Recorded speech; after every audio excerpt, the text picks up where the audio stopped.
السلام عليكم ورحمة الله وبركاته، محبي كرة القدم في كل مكان، أنا محمد إسماعيل وده فيديو جديد على قناة كابتن مصر على اليوتيوب. تعالوا مع بعض نشوف ونتابع ترتيب هدافي الدوري الإنجليزي بعد نهاية آخر جولة. تعالوا مع بعض نشوف ونتابع. نجمنا الكبير محمد صلاح ونجم ليفربول 20 هدف. دييجو جوتا لاعب ليفربول 12 هدف. ساديو ماني 12 هدف.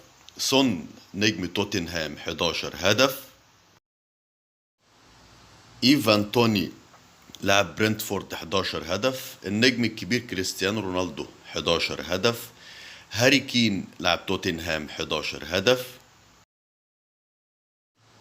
جيمي فاردي لاعب ليستر سيتي 10 أهداف. رحيمي ستيرلينج نجم مان سيتي 10 أهداف.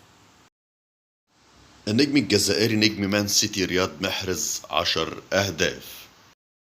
لو عجبك الفيديو اعمل لايك وسبسكرايب في القناة عشان يوصلك كل جديد.